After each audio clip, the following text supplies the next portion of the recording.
हिंदी में यूपीएससी की तैयारी से संबंधित प्रोग्राम्स को देखने के लिए सब्सक्राइब करें स्टडी IQIAS हिंदी। नमस्कार दोस्तों, स्टडी IQIAS हिंदी में आप सभी लोगों का बहुत बहुत स्वागत है। मेरा नाम है मनीष श्रीवास्तव। आज हम जिस विषय पर चर्चा करेंगे वो जुड़ा हुआ है पेटेंट से। हाल ही में एक खबर आई है कि भारत के अंतर्गत जो पेटेंट दायर किए जाते हैं उनका आंकड़ा भारतीयों के द्वारा दायर करने में बढ़ा है। पहले विदेशियों के द्वारा ज़्यादा पेटेंट्स दायर किए जाते थे भारत के अंतर्गत।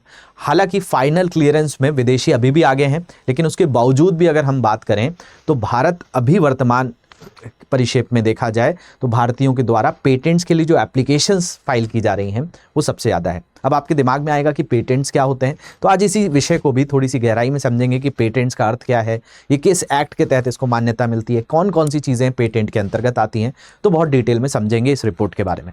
तो यहाँ पर मैंने एक आर्टिकल को रेफर किया है। इस आर्टिकल की अगर हम बात करें तो इसमें बताया गया है कि Indian patent applicants out space foreign entities in financial year 2024।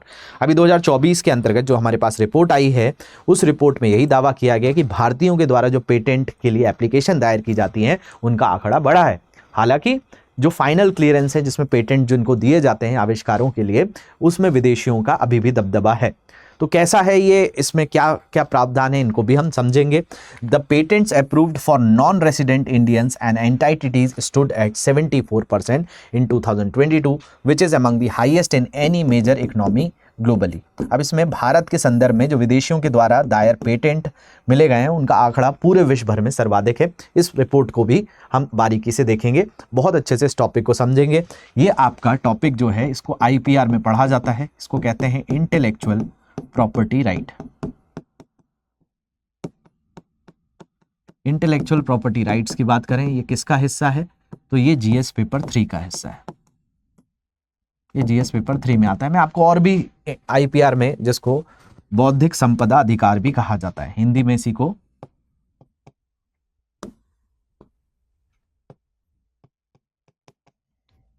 बौद्धिक संपदा अधिकार के तौर पे जाना जाता है, इसकी भी बात करेंगे। इसमें बहुत सारी चीज़ें, कॉपीराइट्स आती है, इंडस्ट्रियल डिज़ाइन आती है, ट्रेड सीक्रेट्स आते हैं, ये सारी चीज़ें भी आज की क्लास में मैं आपको सिखाऊंगा। तो चलिए शुरुआत करते हैं। शुरुआत करने से पहले जैसे मैंने आपको बताया ये GS पेपर 3 का हिस्सा है, साइंस एंड टेक्नोलॉजी में ये सारी चीज़ें पढ़ते हैं। इन सारी चीज़ों को बहुत डिटेल में पढ़ने के लिए आप हमारे साथ बैचेस में जुड़ सकते हैं। मैं इन बैचेस में साइंस एंड टेक्नोलॉजी पढ़ाता हूँ। GS फाउंडेशन P2I बैच, प्रतिज्ञा बैच 27 जुलाई से शुरू होने वाला है। इस बैच का आप हिस्सा बन सकते हैं मनीष लाइव मेरा कोड यूज़ करके। इसमें आपको live classes, daily answer writing, mains की टेस्ट सीरीज़, प्रीलिम्स की टेस्ट सीरीज़, ये सारे फीचर्स मिलते हैं। इसमें 18 बुक्स का सेट आपके घर पर डिलीवर होता है। एक मेंटोर आपको 2.5 साल के लिए मिलता है।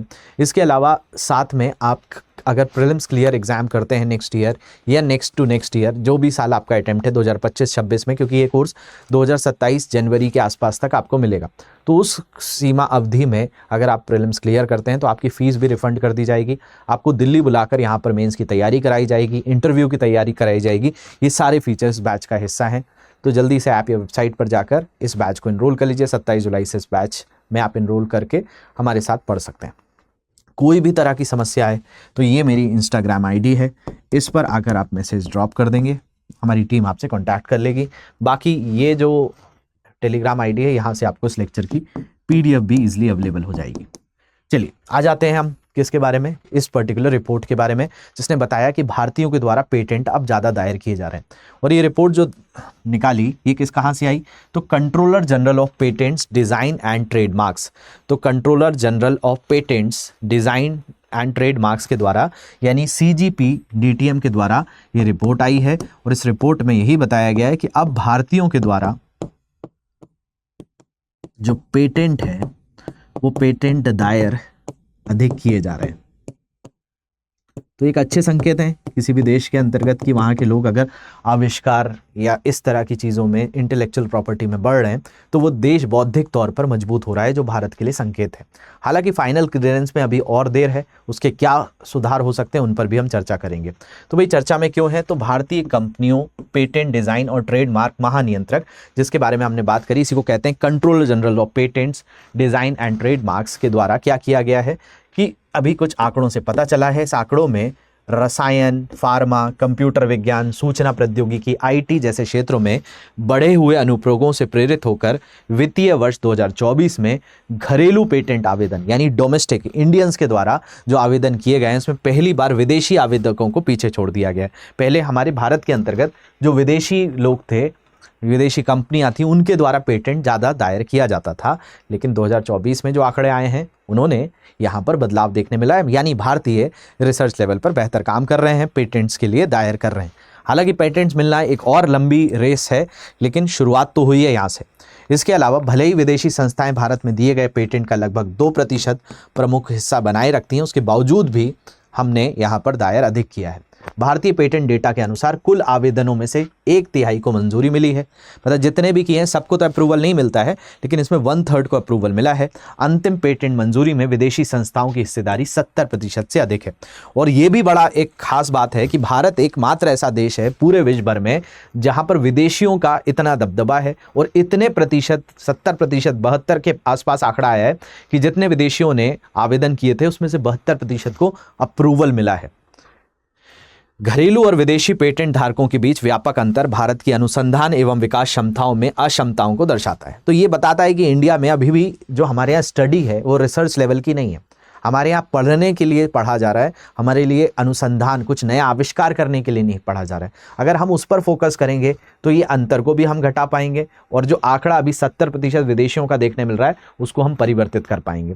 विदेशी कंपनियां तेजी से बढ़ते भारतीय उपभोक्ता बाजार में घरेलू प्रतिस्पर्धा से पहले लाभ उठाती जा रही हैं, तो उनको फायदा हो रहा है। हालांकि वो रोजगार भी भारत में दे रही हैं, लेकिन यहाँ पर ये एक ऐसी चीज़ है जो धीरे धीरे भारत के इकोसिस्टम में आएगी। लेकिन संकेत थोड़े से बेहतर हैं कि भारतीयों के द्वारा एटलीस्ट पेटेंट तो दायर किए जा रहे हैं। अब उसमें सुधार की आवश्यकता है। अगर वो सुधार कर लिया जाएगा तो वो एक्सेप्टेंस भी एक बड़े लेवल पर हमको देखने मिलेगा। कम अनुसंधान एवं विकास गतिविधियां, कमजोर निजी निवेश और स्थिर सरकारी खर्च का परिणाम है कि हमारे यहाँ सबसे पहली चीज़ है रिसर्च पर थोड़ा सा कम पैसा भी खर्च किया जाता है, लोगों में रुचि भी कम है, विकास गतिविधियां कमज़ोर है, निजी निवेश और स्थिर सरकारी खर्च का भी परिणाम ऐसा है कि भारतीयों के द्वारा पेटेंट कम दायर किए जा रहे हैं। अगर हम इसी में बात करें तो ये आंकड़ा देखेंगे तो आपको समझने आएगा कि भाई 2018-19 में ये controller general of patent design and drugs trademarks का जो है CGP DTM की रिपोर्ट को ही हम यहाँ पर हवाला ले रहे हैं। इसने बताया कि 2018-19 में भारतीयों के द्वारा जो आवेदन दिए गए वो 17,000 थे और विदेशियों के द्वारा जो किए गए थे वो 33,000 थे। तो आप सोचिए इसमें विदेशियों का आंकड़ा कितना था, 66% था। यहाँ पर 2019-20 में ये 20,000 था, यहाँ 35,000 था, इसमें विदेशी 63% थे। 2020-21 में 24,000 था, यहाँ पर 34,000 था, यानी विदेशियों का इसमें दबदबा 58% था। 2021-22 में ये 29,000 था, यहाँ पर 36,000 था, यानी विदेशी 36,000 आवेदन कर रहे थे, भारतीय 29,000 कर रहे थे, जिसमें 55% आवेदन जो थे विदेशियों के द्वारा था। लेकिन 22-23 के जो आंकड़े 2024 में आए हैं उसके अनुसार यहाँ पर भारतीयों के द्वारा 43,301 पेटेंट दायर किए गए, विदेशियों के द्वारा 39,000। तो यहाँ पर विदेशियों का घटकर 47% और भारतीयों का बढ़कर 53% हुआ है। लेकिन फिर वही बात है कि यहाँ पर कितने प्रतिशत जो है अभी इस साल जिन 39,519 ने आवेदन किया था उनमें किसको पेटेंट मिल गया, अप्रूवल किसको मिल गया? तो फाइनल अप्रूवल में 24,000 लोगों को मिला, यानी 72% ऐसे लोग हैं जिनके पेटेंट्स को सीधे तौर पर मान्यता मिल गई। लेकिन आप देखिए भारतीयों में यहाँ 43,000 थे और मिले कितने, सिर्फ 9,000 को। यानी ये आंकड़ा अगर आप मोटे मोटे तौर पर देखिए तो 25% के आसपास जाता है। तो ये हमें बढ़ाने की आवश्यकता है। ये आंकड़ा मतलब इसमें से लगभग 43,000 लोगों में से 9,000 लोग ही यहाँ पर क्वालिफाई कर पाए, अप्रूव ले पाए। पहले देखा जाए 29,000 में 6,000 था, 24,000 में 5,000 था, 20,000 में 4,000 था, 17,000 में 2,500 के आसपास था।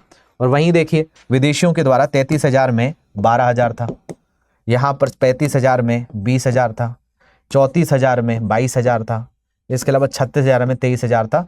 तो यहाँ पर विदेशियों का दबदबा है। तो इसमें क्या ज़रूरत है? इसमें यही ज़रूरत है कि हमारा जो इकोसिस्टम है, हमारा जो पारितंत्र है, सरकार इसमें निवेश बढ़ाए, इसमें भारतीयों को बुनियादी ढांचा दे,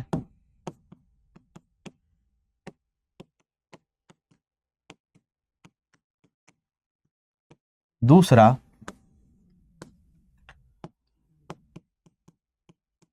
जागरूकता की जरूरत है, जागरूक करना, अवेयरनेस लाने की जरूरत है। और ये बेसिक लेवल से, यूनिवर्सिटी लेवल से, अभी हमारे स्टूडेंट्स में इस तरह का पैशन नहीं है कि वो कोई खोज करें, क्योंकि शुरुआती दौर से वो एग्जाम इसलिए दे रहे हैं क्योंकि बस ऐसा है कि आगे वो क्वालिफाई कर जाएं। वहाँ पर कोई भी तरह से ऐसी चीज़ें हमारी इकोसिस्टम नहीं है। जैसे विदेशी यूनिवर्सिटियों में ये प्रतिस्पर्धा है कि वो रिसर्च पर बहुत काम करते हैं, बहुत एक ऐसा इकोसिस्टम मिलता है कि कई बार एक दूसरे को देखकर इंस्पायर होते हैं। तो ये चीज़ें हमारे यहाँ स्कूल लेवल से, यूनिवर्सिटीज़ लेवल से आएंगी तो ये बच्चों के अंतर्गत, और जब वो पीएचडीज कर रहे हैं, कहीं किसी चीज़ की खोज कर रहे हैं, तो वो उसमें इंटरेस्ट लेना स्टार्ट करेंगे, जो हमें देखने मिल रहा है कि विदेशियों का दबदबा यहाँ पर ज़्यादा है। तो इस तरीके से इसको टैकल किया जा सकता है। अब बात जो है, हम जिसकी बात कर रहे हैं कि पेटेंट होता क्या है, तो पेटेंट किसी आविष्कार के लिए एक वैधानिक अधिकार है। मान लिया जाए कि आपने कोई ऐसा आविष्कार किया जिसके तहत अब खेतों में, जैसे कृषि के लिए आपने कोई एक ऐसा इंस्ट्रूमेंट बना लिया जो कि आपका बहुत कम पानी में भाई फसल को बहुत अच्छे से रख ले, या खरपतवार से इसकी समस्या को घटा दे, कीटनाशकों की ज़रूरत को कम कर दे, ऐसा कोई आपने आविष्कार कर लिया, तो उसके लिए आपको पेटेंट मिल जाएगा। वो पेटेंट 20 साल के लिए वैलिड रहेगा। कोई दूसरा व्यक्ति उससे आर्थिक लाभ नहीं कमा पाएगा, आपको ही उसका पूरा का पूरा फायदा मिलेगा। तो उसके लिए आप पेटेंट दायर करेंगे कि भाई आपने ये इंस्ट्रूमेंट बनाया है या ये एक आविष्कार किया है। जो सरकार पेटेंट धारक को उसके आविष्कार के पूर्ण प्रकटीकरण के बदले में एक सीमित अवधि के लिए दिया जाता है, ताकि उससे कोई दूसरा आर्थिक लाभ ना उठा पाए। जो दूसरों को पेटेंट धारकों की अनुमति के बिना उन उपयोगों के लिए उत्पादन की पेटेंट उत्पाद विधि के निर्माण, उपयोग और आयात या बिक्री से नियंत्रित करती है। तो ये पेटेंट एक अधिकार के तौर पर है, बौद्धिक संपदा अधिकार की श्रेणी में आ जाता है। भारत में पेटेंट प्रणाली पेटेंट अधिनियम 1970 द्वारा शासित होती है। तो हमारा एक एक्ट है, इंडियन पेटेंट एक्ट 1970। इसमें कई बार संशोधन हुआ है, 2003 में, 2005 में, अभी लेटेस्ट 2024 में। वर्तमान परिवेश के अनुरूप पेटेंट नियमों के नियमित रूप से संशोधन किया जाता है। सबसे हालिया पेटेंट संशोधन नियम 2024 में हुआ है। तो इसमें याद रखना 2024 में इसमें चेंजेस किए गए हैं। अगर हम बात करें कि हमारे यहाँ आईपीआर में कौन कौन सी चीज़ें आती हैं, तो इसमें कॉपीराइट आता है, जो कि विचारों की अभिव्यक्ति है। इसमें किताब लिखने से लेकर कोई संगीत से लेकर बहुत सारी चीज़ों के लिए कॉपीराइट होता है। इसमें कॉपीराइट अधिनियम है 1957 का, जिसकी अवधि बदलती रहती है। पेटेंट के लिए 20 साल की अवधि है, जो कि किसी आविष्कार के लिए, नवीन प्रक्रियाओं के लिए दी जाती है भारतीय पेटेंट अधिनियम में। इसके अलावा ट्रेडमार्क होता है। हर एक संस्था जो होती है वो अपना एक लोगो होती है, एक सिंबल दिखाती है, तो उसी तरीके से ये ट्रेडमार्क कहलाता है। व्यावसायिक वस्तुओं और सेवाओं को पृथक करने के लिए होता है। व्यापार चिन्ह अधिनियम 1999 है, ये अनिश्चित काल के लिए रहता है। जैसे आपने ऑडी का देखा होगा, ऐसी 4 रिंग्स होती हैं, तो ये इनका ट्रेडमार्क है। अब ये जो ऑडी का ट्रेडमार्क है, इसको जो है टाटा नहीं यूज़ कर सकती, या फॉक्सवैगन नाम की कोई कंपनी नहीं यूज़ कर सकती। जैसे ये मैकडोनल्ड का इस तरीके से एम लिखा होता है, तो ये उनका क्या है, ट्रेडमार्क है। ऐसे ही हर कंपनी का कोई ना कोई ट्रेडमार्क होता है, जो अनिश्चित काल के साथ उनके साथ जुड़ा रहता है। ट्रेड सीक्रेट की बात करें तो ये एक ऐसी चीज़ होती है कि कोई भी व्यापार इसके आधार पर होता है। जैसे कोका कोला का जो सिरप है, वो उनका ट्रेड सीक्रेट है। मैगी का जो टेस्ट मेकर है, वो उनका ट्रेड सीक्रेट है। अगर वो बाजार में बता देंगे कि हम ये मिलाते हैं, तो हर कंपनी बनाने लगेगी। तो ये उनका क्या है, एक बौद्धिक संपदा है, उनकी एक इंटेलेक्चुअल प्रॉपर्टी है। तो व्यावसायिक जानकारी की गोपनीयता इसके पंजीकरण के बिना संरक्षित है, असीमित समय के लिए होता है। भौगोलिक संकेतक जीआई भी इसी के अंतर्गत आता है, लेकिन जीआई जो होता है उसमें किसी व्यक्ति या संस्था के लिए नहीं रहता, पूरे शहर के लिए रहता है। तो विशिष्ट भौगोलिक उत्पत्ति पर प्रयुक्त संकेतक होते हैं। वस्तु एवं भौगोलिक उपदर्शन रजिस्ट्रीकरण और संरक्षण अधिनियम 1999 के तहत है, और 10 वर्ष के लिए जीआई टैग मिलता है, फिर उसको बार बार रिन्यू कराना होता है। इसी में आता है औद्योगिक डिज़ाइन, इंडस्ट्रियल डिज़ाइन। इसमें हर पदार्थ का, जैसे मोबाइल फ़ोन से लेकर कोई कार डिज़ाइन से लेकर किसी भी आकृति जो होती है किसी कंपनी के द्वारा, उसको इंडस्ट्रियल डिज़ाइन कहा जाता है। यानी एक कंपनी दूसरे कंपनी के जैसे एकदम हूबहू उत्पाद ना बनाए, इसके लिए क्या लाया गया है, औद्योगिक डिज़ाइन बनाया गया कि सब ने उसमें डिज़ाइन में भी बहुत सारे लोगों का दिमाग लगा हुआ है, तो ऐसा ना हो कि कोई उसकी डिज़ाइन को चुरा ले। तो इसी के लिए किसी लेख या सजावटी या सौंदर्यीकरण पहलुओं को रखा जाता है। डिज़ाइन अधिनियम 2000। तो ये सारे आईपीआर की श्रेणी में आते हैं। इनके लिए अलग अलग एक्ट्स है। हम जो बात कर रहे थे वो पेटेंट्स की कर रहे थे। इस पेटेंट के तहत 20 साल की अवधि होती है। इंडियन पेटेंट एक्ट 1970 का संशोधन हाल ही में 2024 में हुआ है, और ये एक्ट के अंतर्गत यही हमें रिपोर्ट मिली है कि भाई भारतीयों के द्वारा आंकड़ा बढ़ा है, भारतीयों ने आवेदन तो बेहतर किया है, अब आवेदन के बेहतर होने के साथ साथ ये अपेक्षा है कि अब धीरे धीरे उनको इन आवेदनों पर अप्रूवल मिले, और तभी मिल पाएगा जब अनुसंधान बेहतर होगा, रिसर्च बेहतर होगी, आविष्कार अच्छा होगा, और इसमें एक लंबी रेस भारतीयों को लड़नी होगी, क्योंकि अभी भी यहाँ पर विदेशियों का दबदबा है। इसमें 72% विदेशियों का कन्वर्जन रेट है, वहीं भारत में देखा जाए तो ये 25% के आसपास ही है। तो हमें भी बहुत लगभग 3 गुना बेहतर होना है। तो इसके लिए एक समय अवधि के साथ साथ काफ़ी सुधार की आवश्यकता है, सरकारी स्तर से लेकर भाई कॉलेजेस स्तर, यूनिवर्सिटीज़ स्तर पर इस तरह का इकोसिस्टम क्रिएट करने की ज़रूरत है।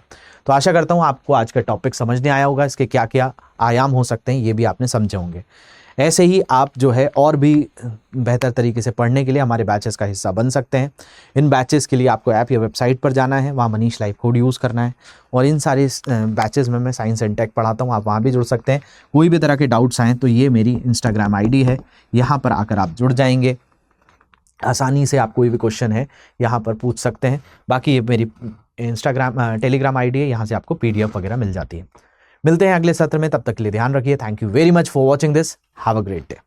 हिंदी में UPSC की तैयारी से संबंधित प्रोग्राम्स को देखने के लिए सब्सक्राइब करें स्टडी IQ IAS हिंदी।